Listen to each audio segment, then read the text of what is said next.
السلام علیکم ورحمۃ اللہ وبرکاتہ۔ الحمد للہ رب العالمین والعاقبۃ للمتقین والصلاة والسلام علی سید الانبیاء والمرسلین وعلی آلہ واصحابہ اجمعین، اما بعد، فاعوذ باللہ من الشیطان الرجیم، بسم اللہ الرحمن الرحیم۔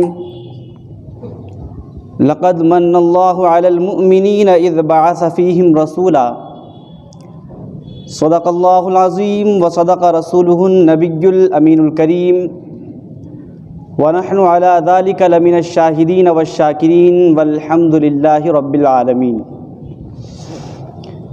انتہائی محبت اور عقیدت کے ساتھ تاجدار کون و مکان، سرور دو عالم، ارواحنا فدا حضور احمد مجتبیٰ حضرت محمد مصطفیٰ صلی اللہ تعالیٰ علیہ وسلم کی بارگاہ ناز میں جس انداز سے میں آپ حضرات کو پڑھاؤں، میرے ساتھ مل کر پڑھیں۔ الصلاۃ والسلام علیک یا رسول اللہ، الصلاۃ والسلام علیک یا حبیب اللہ، الصلاۃ والسلام علیک یا نبی اللہ، وعلی آلک واصحابک یا نور اللہ، صلی اللہ تعالی علیہ وسلم۔ خوشبو ہے دو عالم میں تیری اے گلے چیدہ، خوشبو ہے دو عالم میں تیری اے گلے چیدہ، کس منہ سے بیاں ہو تیرے اوصاف حمیدہ، اور تجھ سا کوئی آیا ہے نہ آئے گا جہاں میں، تجھ سا کوئی آیا ہے نہ آئے گا جہاں میں، دیتا ہے گواہی یہی عالم کا جریدہ۔ میرے پیارے آقا صلی اللہ تعالیٰ علیہ وسلم کے پیارے دیوانوں، آج پوری دنیا میں جہاں کہیں بھی اسلام پنپ رہا ہے، جہاں جہاں اہل ایمان موجود ہیں، وہاں وہاں نبی کا ذکر کیا جا رہا ہے۔ ہمارے یہاں اکثر 3 طرح کے چاند دیکھے جاتے ہیں، رمضان کا چاند، عید کا چاند اور ماہ ربیع النور شریف کا چاند۔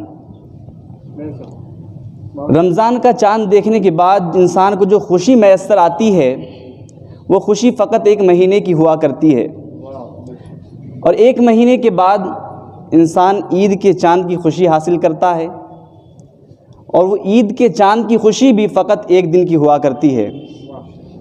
مگر جیسے ہی ماہ ربیع النور شریف کا چاند نظر آتا ہے، اس دن سے لے کر کے پورے سال تک اہل ایمان کا دل جھوم اٹھتا ہے، پورے سال تک ہر طرف ذکر مصطفیٰ کی محفلیں منعقد کی جاتی ہیں، نبی کا چرچا کیا جاتا ہے، ہمارے نبی کا ذکر کیا جاتا ہے۔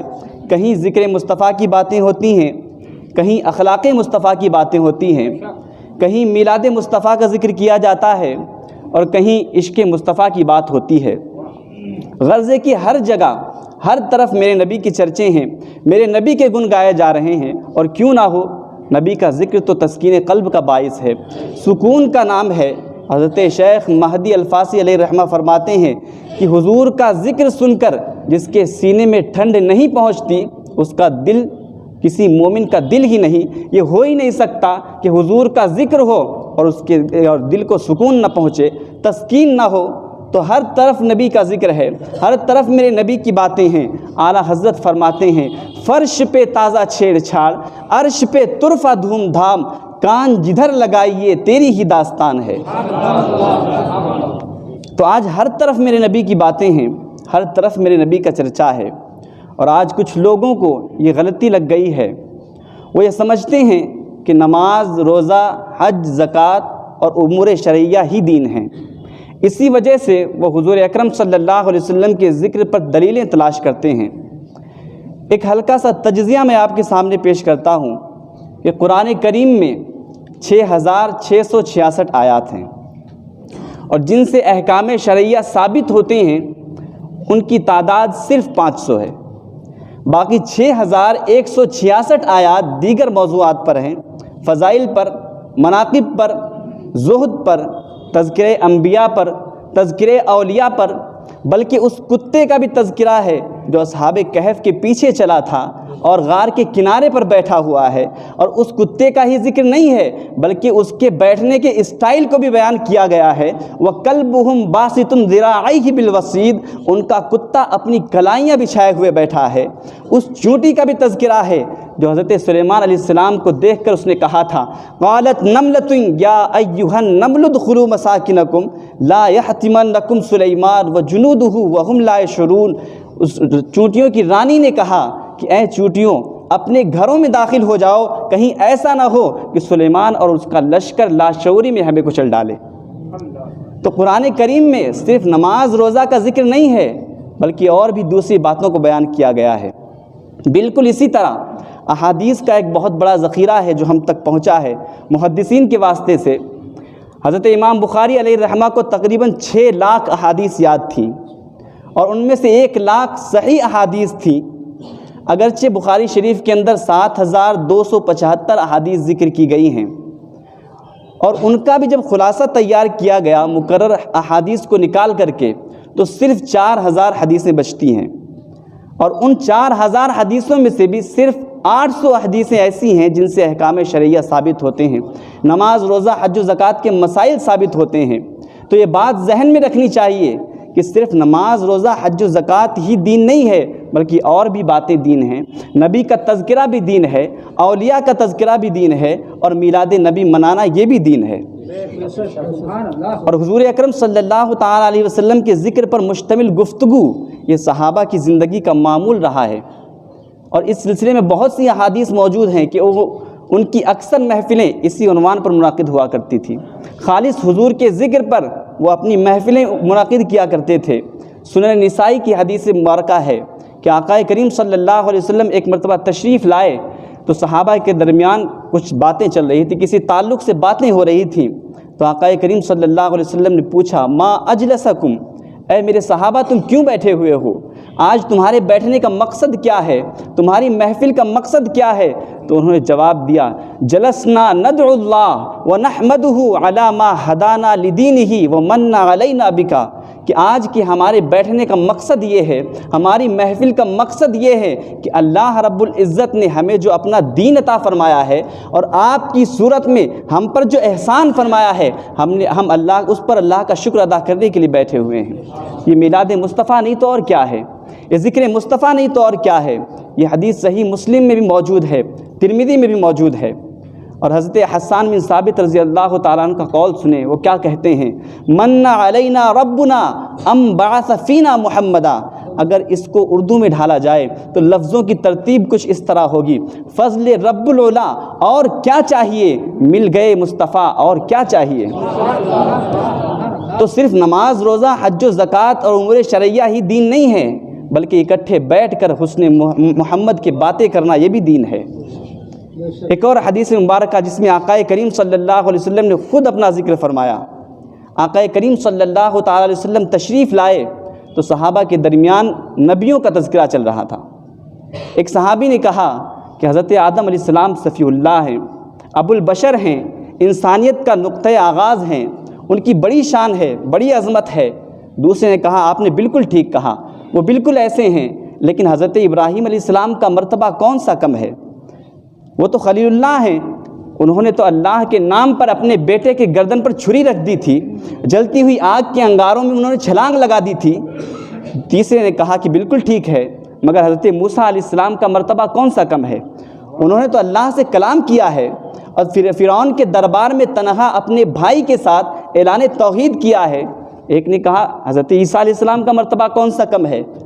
تو یہ باتیں چل ہی رہی تھی کہ آقا کریم صلی اللہ علیہ وسلم تشریف لائے۔ آقا کریم صلی اللہ علیہ وسلم نے فرمایا اے میرے صحابہ کیا باتیں کر رہے تھے؟ تو سب نے بلا جھجک کہا کہ ہم نبیوں کا تذکرہ کر رہے تھے۔ حضور خوش ہوئے اور فرمایا کہ تم نے کہا آدم صفی اللہ ہیں، بالکل ٹھیک ہے، وہ بالکل ایسے ہیں۔ تم نے کہا نوح نجی اللہ ہیں، وہ بالکل ایسے ہیں۔ تم نے کہا ابراہیم خلیل اللہ ہیں، وہ بالکل ایسے ہیں۔ تم نے کہا موسیٰ کلیم اللہ ہیں، بالکل ٹھیک ہے۔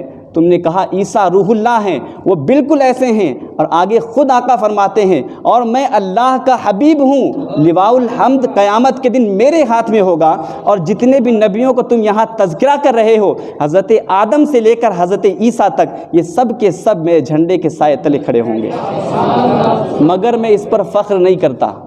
آقا فرماتے ہیں میں اس پر فخر نہیں کرتا۔ ملا علی قاری نے اس حدیث کی تشریح میں مشکات کی شرح مرقات میں لکھا ہے، بڑی پیاری بات لکھی ہے کہ جب بات فخر والی ہے تو کرتے کیوں نہیں؟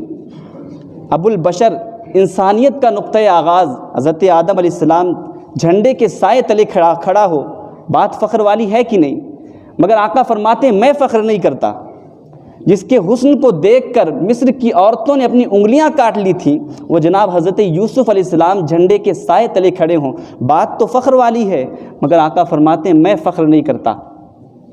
بن باپ کے پیدا ہونے والا، ماں کی آغوش میں اعلان نبوت کرنے والا، پاؤں کی ٹھوکر سے مردوں کو زندہ کرنے والا حضرت عیسیٰ روح اللہ جھنڈے کے سائے تلے کھڑا ہو، بات تو فخر والی ہے، مگر آقا فرماتے ہیں میں فخر نہیں کرتا۔ ملا علی قاری کہتے ہیں جب بات فخر والی ہے تو کرتے کیوں نہیں؟ پھر آگے خود ہی اس کا جواب دیتے ہیں کہ یہ فخر کی بات حضور کے لیے نہیں ہے، بلکہ یہ ان کے نبیوں کے لیے فخر کی بات ہے۔ یہ حضور کے لیے فخر کی بات نہیں ہے کہ نبی جھنڈے کے سائے تلے آئے، بلکہ نبیوں کے لیے فخر کی بات ہے کہ حضور کے جھنڈے کا سایہ نصیب ہو گیا ہے۔ فخر کا دریچہ دل میں باز کرنا چاہیے، جس کا تو آقا ہے اس کو ناز کرنا چاہیے۔ تو یہ ان کے لیے ناز کی بات ہے کہ حضور کے جھنڈے کا سایہ نصیب ہو گیا ہے۔ لوگ چاند پہ جا کر فخر کرتے ہیں، مگر میرا نبی چاند کو قدموں میں بلا کر بھی فخر نہیں کرتا۔ یہ چاند کے لیے فخر کی بات ہے کہ حضور نے بلایا ہے، حضور کے لیے فخر کی بات نہیں ہے کہ چاند کو بلایا ہے۔ وہ چاند کے تو ٹکڑے کیے ہیں میرے نبی نے، اگر کہیں اور بھی اشارہ کرتے تو وہ بھی ٹوٹ جاتا۔ چاند کیا ہے، آسماں کو بھی اگر کہتے حضور، وہ بھی ہوتا ٹوٹ کر آدھا ادھر آدھا ادھر۔ تو میرے ساتھیوں، یہاں صحابہ کرام آقا کریم صلی اللہ علیہ وسلم کا تذکرہ کر رہے ہیں، نبیوں کا بھی تذکرہ کر رہے ہیں، اور ان کی محفلیں خاص کر کے حضور کے ذکر پر منعقد ہوا کرتی تھیں۔ تو اس سے پتہ چلتا ہے کہ صرف نماز، روزہ، حج و زکوٰۃ ہی دین نہیں ہے، بلکہ نبی کا ذکر کرنا یہ بھی عین دین ہے۔ ایک اور روایت میں آپ کے سامنے پیش کرتا ہوں، جس کو حضرت ابو طفیل رضی اللہ تعالیٰ عنہ نے روایت کیا ہے۔ بڑے ہی جلیل القدر صحابی ہیں، اور صحابہ میں سب سے آخر میں ان کا وصال ہوتا ہے۔ 110 ہجری میں آپ کا انتقال ہوتا ہے۔ آقا کریم صلی اللہ علیہ وسلم کے پورے 100 سال کے بعد حضرت ابو طفیل رضی اللہ تعالیٰ عنہ حج کے موقع پر، لوگوں کا جم غفیر ہے، لوگوں کی بھیڑ ہے، حج کے موقع پر آپ ایک اونچی جگہ پر کھڑے ہوتے ہیں اور لوگوں سے کہتے ہیں اے لوگوں میری جانب آؤ، میری طرف آؤ، آج روئے زمین پر میرے علاوہ کوئی نہیں ہے جس نے آقا کریم صلی اللہ علیہ وسلم کی زیارت کی ہو، صرف یہی 2 آنکھیں ہیں جنہوں نے جمال محمد عربی کی زیارت کی ہے، اے لوگوں میری جانب آؤ، میری طرف آؤ اور مجھ سے حضور صلی اللہ علیہ وسلم کے بارے میں سوال کرو۔ آج ہمارے یہاں کوئی عالم حضور کا جب ذکر کرتا ہے تو لوگوں کی بھیڑ اکٹھا ہو جاتی ہے، کافی لوگ سننے کے لیے آتے ہیں، تو ذرا سوچیں کہ وہاں بیان کرنے والے تو صحابی رسول ہیں، سننے والے سب تابعین ہیں، تو ان کے ذوق و شوق کا عالم کیا ہوگا۔ سارے لوگ اکٹھا ہو گئے، حضرت ابو طفیل کے گرد گھیرا بنا لیا اور کہنے لگے صف لنا رسول اللہ، ہمیں حضور کا حلیہ بیان کیجیے۔ تو حضرت ابو طفیل نے صرف 3 لفظوں میں حضور کا حلیہ بیان کیا۔ ویسے تو حضور کے تعلق سے بہت بڑی بڑی کتابیں لکھی گئی ہیں، بہت لمبے تذکرے ہیں حضور کے، مگر حضرت ابو طفیل نے صرف 3 لفظوں میں بیان کیا۔ وہ فرماتے ہیں کان رسول اللہ صلی اللہ علیہ وسلم ابیض ملیحا مکسدا، فرماتے ہیں حضور صلی اللہ علیہ وسلم سفید رنگ کے تھے۔ ابیض کا لفظ انہوں نے استعمال کیا، اور کئی روایتوں میں آیا ہے ازہر اللون کا لفظ آیا ہے کہ حضور کا رنگ چمکدار تھا۔ اور معبد نے جو حضور کا حلیہ بیان کیا ہے، وہ کہتی ہیں رأیت رجلا ظاہر الوضاۃ، میں نے ایک ایسا شخص دیکھا جس کا چہرہ نکھرا ہوا تھا۔ ان کا واقعہ کچھ اس طرح ہے کہ ہجرت کے وقت جب آقا کریم صلی اللہ علیہ وسلم اس کے مکان کے قریب سے گزرنے لگے تو بھوک کی شدت کی بنیاد پر اس کے گھر پر ٹھہرے اور اس عورت سے کہا کہ اگر تمہارے پاس کچھ کھانے کے لیے ہو تو ہمیں پیش کرو۔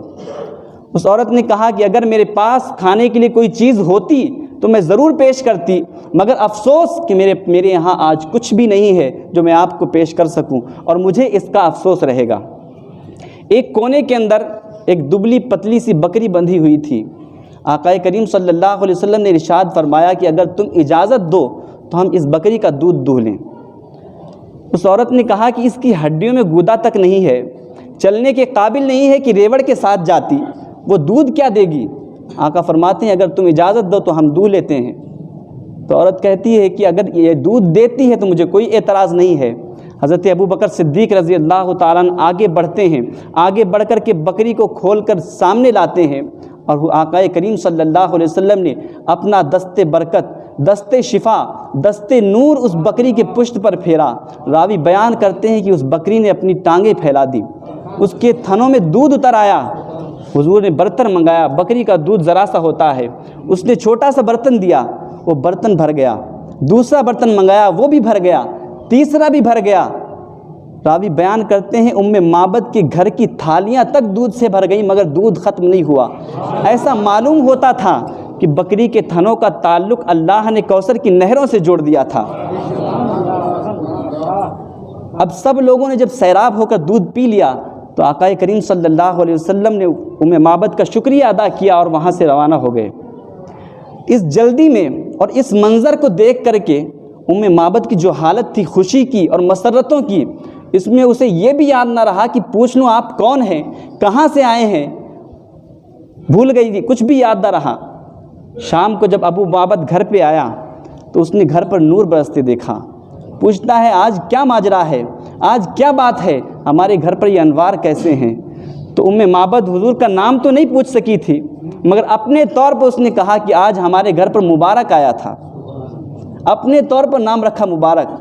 ابو معبد پوچھتا ہے کہ بتا مبارک کیسا تھا؟ تو معبد حضور کا حلیہ بیان کرتی ہیں، رأیت رجلا ظاہر الوضاعت، میں نے ایک ایسا شخص دیکھا جس کا چہرہ نکھرا ہوا تھا، وسیم کسیم، خوبصورت تھا، خوبرو تھا، وفی عینیہ داج، اور اس کی آنکھوں میں سیاہی تھی۔ ایک ایک عضو کا تذکرہ کیا، ایک ایک عضو کا ذکر کیا، اور اس کے دو لفظ میں آپ کو بیان کرتا ہوں جسے سن کر عشق تازہ ہو جائے گا۔ وہ کہتی ہیں اے میرے شوہر میں کیا بتاؤں کہ وہ کیسا تھا؟ کہتی ہیں ابغى الناس احسنہ من بعید واجملہ من قریب، وہ ایسا شخص تھا جو دور تھا تب بھی خوبصورت لگتا تھا، اور جب قریب آیا تو اور بھی زیادہ خوبصورت لگنے لگا۔ کچھ لوگ ہوتے ہیں جو دور سے خوبصورت لگتے ہیں، پاس آؤ تو کچھ اور ہوتے ہیں۔ دور سے لوگ بھلے معلوم ہوتے ہیں، رشتہ داری کرو تو پتہ چلتا ہے کہ کیا ہیں، اور جیسا کہ کہا جاتا ہے دور کے ڈھول سہانے ہوتے ہیں۔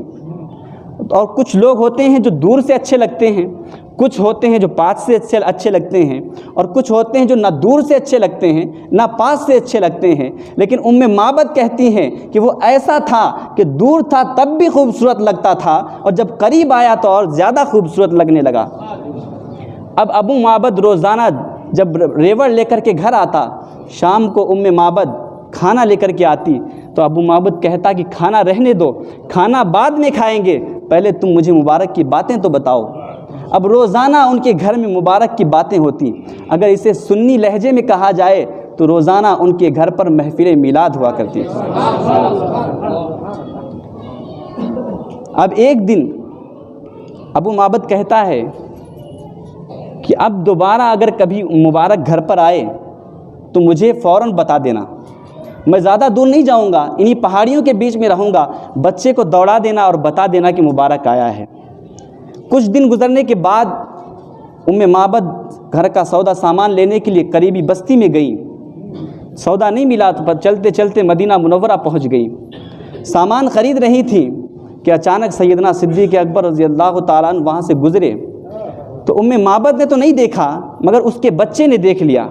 اب اس بچے کے الفاظ سنیے، وہ بچہ اچھلا اور کہا یا اماہ ھذا الرجل الذی کان مع المبارک، امی یہ تو وہ بندہ جا رہا ہے جو اس دن مبارک کے ساتھ تھا۔ معبد نے سودا چھوڑا اور حضرت ابوبکر صدیق کے پیچھے پیچھے چلنے لگی۔ اور پوچھتی ہیں کہ تم تو مل گئے ہو، مبارک کہاں ہے؟ حضرت ابوبکر صدیق بھی حیران ہو گئے کہ مبارک کون ہے، نام تو اس نے خود سے رکھا تھا۔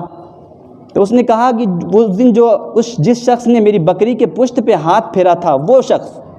تو حضرت ابوبکر بھی سمجھ گئے کہ وہ راستے والی خاتون ہے۔ کہا چلو تمہیں مبارک سے ملوا لاتا ہوں۔ گئے تو حضور اکرم صلی اللہ علیہ وسلم مسجد نبوی کے صحن میں تشریف فرما تھے۔ آقا کریم صلی اللہ علیہ وسلم نے انہیں اسلام پیش کیا، انہوں نے قبول کر لیا، اور اب وہ گھر کی طرف پلٹے۔ گھر آنے کے بعد شام کو ابو معبد جب گھر پر واپس آیا بکریوں کا ریوڑ لے کر کے، تو اس نے پھر سے گھر پر نور برستے دیکھا، ان کی آنکھوں میں پھر سے چمک دیکھی، تو کہتا ہے کہ آج تم نے مجھے بلایا نہیں، آج مبارک پھر آیا تھا؟ کہا نہیں، مبارک تو نہیں آیا تھا مگر ہم اس سے ملائے ہیں۔ کہتا ہے کون ہے آخر وہ، کہاں رہتا ہے؟ تو کہتی ہیں جسے دنیا محمد عربی کے نام سے جانتی ہے وہی تو مبارک ہے۔ تو معبد کہتی ہیں رأیت رجلا ظاہر الوضاۃ، میں نے ایک ایسا شخص دیکھا جس کا چہرہ نکھرا ہوا تھا۔ اور راوی بیان کرتے ہیں کہ وہ بکری عام الرمادہ تک معبد کے پاس رہی۔ عام الرمادہ یہ حضرت عمر فاروق رضی اللہ تعالیٰ عنہ کے دور خلافت میں قحط کا ایک سال تھا، جس میں نہ سارے سبزے خشک ہو گئے تھے، نہ کہیں پانی ملتا تھا، نہ غلہ ملتا تھا، نہ سبزی، کچھ نہیں ملتا تھا، مگر جسے دودھ کی ضرورت ہوتی اسے معبد کے گھر سے مل جایا کرتا تھا۔ تو سیرت میں ملتا ہے کہ معبد کے گھر وہ بکری عام الرمادہ تک تھی، اس کے بعد کب تک تھی یہ نہیں ملتا۔ تو حضرت ابو طفیل فرماتے ہیں کان رسول اللہ صلی اللہ علیہ وسلم ابیضا، کہ حضور کا رنگ سفید تھا، حضور سفید رنگ کے تھے۔ آگے فرماتے ہیں ملیحن، کہ حضور کا حسن نمکین تھا، حضور نمکین حسن والے تھے، حضور کے حسن میں ملاحت تھی۔ آقا کریم صلی اللہ علیہ وسلم خود ارشاد فرماتے ہیں انا املح و اخی یوسف اصبح، کہ میں نمکین حسن والا ہوں اور میرا بھائی یوسف میٹھے حسن والا تھا۔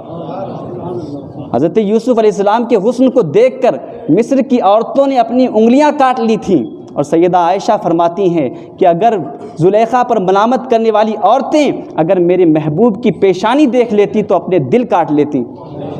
اعلیٰ حضرت فرماتے ہیں حسن یوسف پہ کٹی مصر میں انگشت زنا، سر کٹاتے ہیں تیرے نام پہ مردان عرب۔ تو حضرت ابو طفیل فرماتے ہیں کان رسول اللہ صلی اللہ علیہ وسلم ابیضا ملیحن، اور آگے فرماتے ہیں مقصدہ۔ مقصد کا معنی ہوتا ہے متوازن، نہ زیادہ لمبے، نہ پست قامت، نہ پیٹ باہر نکلا ہوا، ہر چیز میں توازن، اسے مقصد کہتے ہیں۔ اور یہ بات بھی ذہن میں رکھیں کہ حضور اکرم صلی اللہ علیہ وسلم درمیانہ قد کے تھے، نہ زیادہ اونچے تھے نہ پست قامت تھے، اور وہاں اونچے اونچے قد کے صحابہ بھی موجود رہا کرتے تھے، لیکن اللہ رب العزت نے حضور کو یہ رفعت و بلندی عطا فرمائی تھی کہ اگر حضور 10,000 صحابہ کے بیچ میں کھڑے ہوں اور اونچے اونچے صحابہ کرام بھی موجود ہوں، مگر حضور کے کندھے سب سے اونچے نظر آیا کرتے تھے، اونچے اونچے صحابہ کے سروں سے بھی اونچے نظر آتے تھے۔ یہ اللہ نے رفعت و بلندی عطا فرمائی تھی۔ تو 3 لفظوں میں حضرت ابو طفیل نے حضور کا حلیہ بیان کیا، کان رسول اللہ صلی اللہ علیہ وسلم ابیضا ملیحن مقصدہ۔ اور آپ یہ دیکھیں کہ حج کے موقع پر حضور کا حلیہ بیان کر رہے ہیں، حالانکہ ہونا یہ چاہیے تھا کہ حج کے موقع پر حج کے مسائل بیان کیے جائیں، لیکن حضور کا حلیہ بیان کر رہے ہیں۔ لوگوں نے کہا کہ حج کے مسائل تو آتے رہتے ہیں، آپ ہمیں حضور کا حلیہ بیان کیجئے۔ تو حج کے موقع پر حضرت ابو طفیل نے حضور کا حلیہ بیان کیا۔ تو لوگوں کو یہ غلطی لگ گئی ہے کہ انہوں نے دین کا انحصار امور شرعیہ پر کر لیا ہے، نماز روزہ حج و زکوٰۃ پر کر لیا ہے، اور جس جگہ سے دین پھوٹتا ہے اسے چھوڑ دیا ہے۔ ڈاکٹر اقبال کہتے ہیں بمصطفیٰ برساں خیش را کہ دین ہماؤست، اگر بؤ نہ رسیدی تمام بولہبیست، کہ اگر تم دین جاننا چاہتے ہو تو خود کو حضور کے قدموں تک لے آؤ، سارا دین اسی کا تو نام ہے، اور اگر تم حضور تک نہیں پہنچ سکے ہو تو کلمہ پڑھ کر بھی تم ابو لہب کے ابو لہب ہو، اس لیے کہ سارا دین اسی کا نام ہے۔ اعلیٰ حضرت فرماتے ہیں بخدا خدا کا یہی ہے در، نہیں اور کوئی مفر مقر، جو وہاں سے ہو یہیں آ کے ہو، جو یہاں نہیں تو وہاں نہیں۔ میرے پیارے آقا صلی اللہ تعالیٰ علیہ وسلم کی پیارے دیوانوں، ہم کل بھی نبی کا ذکر کرتے تھے، آج بھی کر رہے ہیں اور قیامت تک کرتے رہیں گے۔ جس کا ذکر قرآن کر رہا ہے، قد جاءکم من اللہ نور، ایک نہیں بے شمار آیات موجود ہیں، صورتیں موجود ہیں، اور جن کا تذکرہ خود خدا کر رہا ہے، تو ہم اس کا تذکرہ کیوں نہ کریں، ہم اس نبی کا ذکر کیوں نہ کریں؟ ارے جن کے معجزات کا عالم یہ ہے کہ انگلی کے اشارے سے ڈوبا ہوا سورج پلٹ آتا ہے، جن کے انگلی کے اشارے سے چاند 2 ٹکڑے ہو جاتے ہیں، ہم اس نبی کا ذکر کیوں نہ کریں؟ اعلیٰ حضرت فرماتے ہیں، سورج الٹے پاؤں پلٹے، چاند اشارے سے ہو چاک، اندھے نجدی دیکھ لے قدرت رسول اللہ کی۔ جن کے معجزات کا عالم یہ ہے کہ اگر برتن کے اندر انگلیاں رکھ دیں تو انگلیوں سے پانی کے چشمے جاری ہو جائیں، نظریں اٹھا دیں تو قبلہ بدل جائے۔ قرآن کہتا ہے قد نرا تقلب وجہک فی السماء فلنولینک قبلۃ ترضاها۔ ہم اس نبی کا ذکر کیوں نہ کریں؟ ہم آج بھی کر رہے ہیں اور قیامت تک کریں گے۔ اعلیٰ حضرت فرماتے ہیں، حشر تک ڈالیں گے ہم پیدائش مولا کی دھوم، مثل فارس نجد کے قلعے گراتے جائیں گے، اور خاک ہو جائیں عدو جل کر مگر ہم تو رضا، دم میں جب تک دم ہے ذکر ان کا سناتے جائیں گے۔ میرے ساتھیوں، حضور اکرم صلی اللہ تعالیٰ علیہ وسلم کا ذکر صرف ہم اور آپ نہیں کر رہے ہیں، بلکہ ہم سے پہلے نبیوں نے، صحابہ نے، اولیاء نے جس انداز سے بن پڑا ہے، بس قصیدے پڑھتے چلے گئے ہیں۔ کسی نے نثر کے انداز میں قصیدے کیے ہیں، کسی نے نظم کے انداز میں کیے ہیں۔ حضرت حسان بن ثابت رضی اللہ تعالیٰ عنہ کا قول سنیں، انہوں نے کس طرح حضور کے حسن کو بیان کیا ہے۔ وہ کہتے ہیں، وَأَحْسَنُ مِنْكَ لَمْ تَرَ قَطُّ عَيْنِي وَأَجْمَلُ مِنْكَ لَمْ تَلِدِ النِّسَاءُ خُلِقْتَ مُبَرَّأً مِنْ كُلِّ عَيْبٍ كَأَنَّكَ قَدْ خُلِقْتَ كَمَا تَشَاءُ۔ اور حضرت شیخ سعدی رحمۃ اللہ علیہ فرماتے ہیں، انہوں نے جب حضور کا ذکر کیا، حضور کے حسن کو بیان کیا، تو بڑا ہی نرالا انداز اپنایا اور کہا، بلغ العلا بکمالہ کشف الدجا بجمالہ حسنت جمیع خصالہ صلوا علیہ وآلہ۔ اور میرے ساتھیوں، جب بریلی کے تاجدار کی باری آئی، امام عشق و محبت سیدی سرکار اعلیٰ حضرت کی باری آئی، تو انہوں نے بڑا ہی نرالا انداز اپنایا اور بڑے ہی پیارے لفظوں میں کہا، وہ کمال حسن حضور ہے کہ گمان نقص جہاں نہیں، یہی پھول خار سے دور ہے، یہی شمع ہے کہ دھواں نہیں، اور تیرے آگے یوں ہیں دبے لچے فصحا عرب کے بڑے بڑے، کوئی جانے منہ میں زباں نہیں بلکہ جسم میں جان نہیں، اور کروں تیرے نام پہ جاں فدا، نہ بس ایک جاں 2 جہاں فدا، 2 جہاں سے بھی نہیں جی بھرا، کروں کیا کروڑوں جہاں نہیں۔ میرے پیارے آقا صلی اللہ تعالیٰ علیہ وسلم کے پیارے دیوانوں، تو جس کے صدقے میں ہمیں ایمان ملا ہے، ہمیں زندگی ملی ہے، ہم کو سب کچھ جس کے صدقے میں ملا ہے، ہم اس کا در چھوڑ کر کہیں اور کیوں جائیں؟ اعلیٰ حضرت فرماتے ہیں، پھر کے گلی گلی تباہ ٹھوکریں سب کی کھائے کیوں، دل کو جو عقل دے خدا تیری گلی سے جائے کیوں، جان ہے عشق مصطفیٰ روز فضو کرے خدا، جس کو ہو درد کا مزہ ناز دوا اٹھائے کیوں۔ وما علینا الا البلاغ۔